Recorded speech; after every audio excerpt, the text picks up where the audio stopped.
Welcome to today's episode. Today we are going to talk about the finance addendum. Whether you're a buyer or a seller, it's really imperative that you understand what the guidelines are and what the rules are.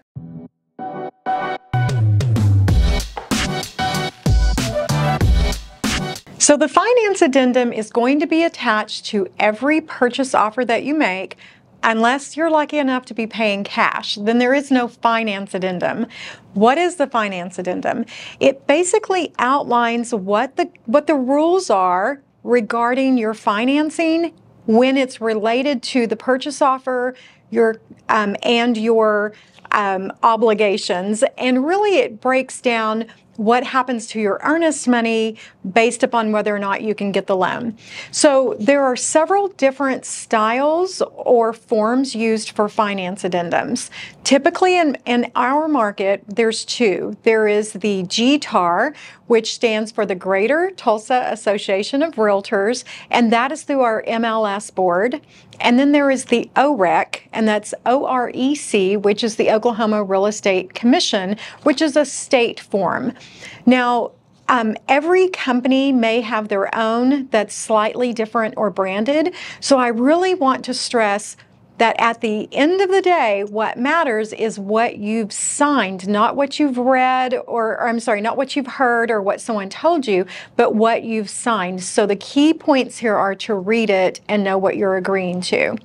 The finance addendums that I've dealt with typically have 4 to 5 parts, and each one of those parts typically will start with a header as to what is the important area of that paragraph. And so today we're going to go through those 4 on the format of the OREC format. So the first part talks about the loan, and this is kind of comical for me because the first sentence says the contract is conditioned upon the buyer qualifying for a blank style of loan, conventional FHA, VA, in the amount of, and I am not kidding, I've been doing this for 21 years, and I'm going to say 90% of all purchase offers have the contract price in there.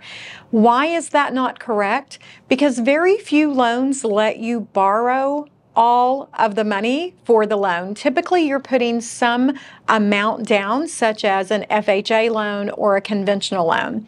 Yes, there are VA loans, and there are also rural development loans that will allow you to borrow that amount, but it's important to know what is really true. And when this becomes an issue is really with FHA and conventional loans. Because remember, if they come up short based upon what's written, not what you understood, then you as the buyer can walk away and get your earnest money back, but you as the seller could be stuck with all of the fees and no money to cover those fees. Okay, the second part of number 1 actually outlines timelines, which I absolutely love. As a realtor, whether I'm working with a buyer or a seller, I will not submit an offer without this. Now, our state contracts do refer to these, so technically you really are required to have them, but again, it's pretty common that I receive offers from buyer's agents that do not include the finance addendum. But what's important about this, it puts the buyer on notice for timelines that they have to pay for an appraisal, they have to submit all of their information to their lender, they have to do things in a timely manner, and they have to instruct their lender to respond that their loan is good within that 15-day time frame or that 15-day window, stating that they are qualified or at least pre-qualified. It's not an absolute at that point, but we're not waiting for maybe tax returns that have not been filed. At that point, we should have a really clear picture of, are they pre-approved based upon all the documentation, or is there some documentation that is missing, and most likely at that point will cause a delay. As a seller, you would want to know that. There is nothing worse in the world than finding out a few days before closing or after you've moved out of the home that the buyer's loan is no good. So we want to avoid that at all costs, and this form will really help us with that. Now, is it 100% guarantee? No, no such thing as 100% guarantee, but this will absolutely help us avoid some of the pitfalls. Okay, the second thing that it talks about is, are there any contingencies? Are they pre-approved based upon the seller needing to sell an existing home? That is really important for you to know. We've had situations where the pre-approval letter said that, but at nowhere in the contract did it say that. So the finance addendum covers that also, and it's a great time to be specific and ask. Now, I will say, if it's not in the contract, you're not covered, but just want you to be aware. The other area of this, number 2, is going to say the appraised value. Now, this is the tough one for sellers and for buyers, because on average, you're about 30 days into the contract before you find out if the home appraises. So if you have a 40-day closing, you're 10 days away from closing, and then you find out that the appraisal is short, or there is an issue, or there's some repairs, and guess what?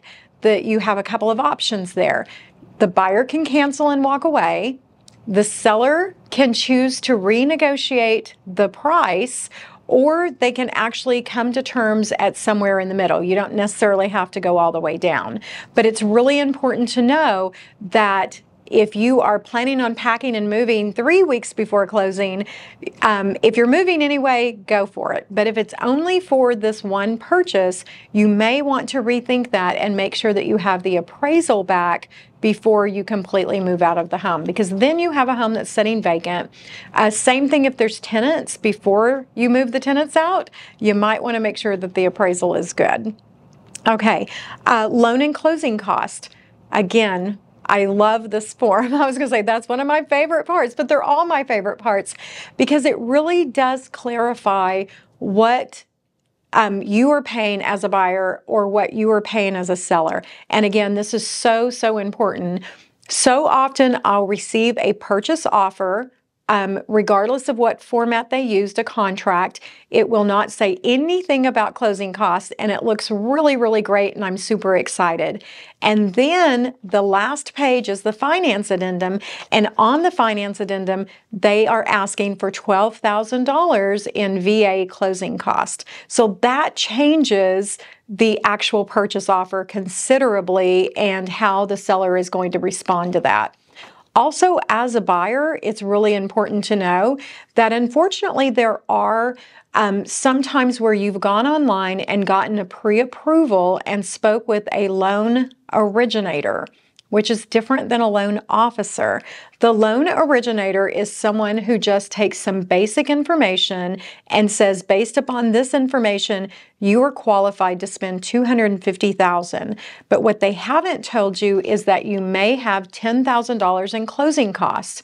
So you really want to have a conversation with a knowledgeable loan officer, local, if at all possible, so that they can explain to you how much money out of pocket you will need. And the reason is that you can sometimes, in some markets, negotiate with the seller to have them pay that. Yes, this is where you would address it, but you should also have it in your purchase offer and in the finance addendum so that there's no misunderstandings. Otherwise, what can happen is we've had situations where the seller has signed off on the purchase offer, signed off on the finance addendum. We've looked at the pre-approval letter. We're super happy.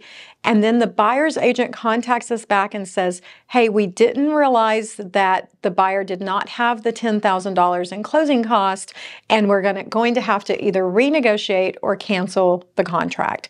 So either way, we don't want a seller or a buyer to be in that situation. Okay. And then number 4, additional provisions. Additional provisions is so important. This is where they may reiterate closing cost, contingency of a home closing, additional repairs for this style or this type of loan. So knowing what is going to be required prior to going into contract is so important. What you don't want to do is be excited that an offer's come in and think we'll work out the details later. Because for you as a seller, when your home goes pending, it's pulled off of the sites and is no longer being marketed to other potential buyers. And then it could take up to 20 to 30 days to find out these things, and then you have to put your home back on the market, and then it feels somewhat tainted, or people wonder what happened. The flip side, if you're the buyer, can you imagine falling in love with the home and planning on where the Christmas tree? Jill is getting all teary-eyed. Jill, you've planned where you're going to put the couch and where the Christmas tree is going to go, and then 10 days before closing, you find out you can't buy the home. Yeah, so no bueno, we don't want that. So finance addendums are super important. Now, obviously, I've done just a general overview, but it's so important, again, to read what you're signing and to have your trusted advisor, because here's the thing, guys, now if you're a buyer, you are paying your realtor to be mindful and demure, just kidding, to be mindful. I can't separate those two things though now, to take you through, and you need to understand it, or you need to be very, very confident that they understand it and that they are looking out, for your best interest. So now I know that this was not near as fun as a whiskey tasting episode, but it is seriously very, very important. So if you are currently in contract, go and pull out your paperwork and see what your finance addendum says, either whether you're a buyer or a seller. But if you do have your home on the market and you're getting ready to sell, be mindful when these come in. And if you're a buyer, be aware of what you're agreeing to so that you don't lose the deal later on. I hope this was informative and helpful, guys. Please like, follow, and share. If there is another topic that you would like for us to discuss, please reach out. We'll be happy to consider it. And as always, thanks for watching.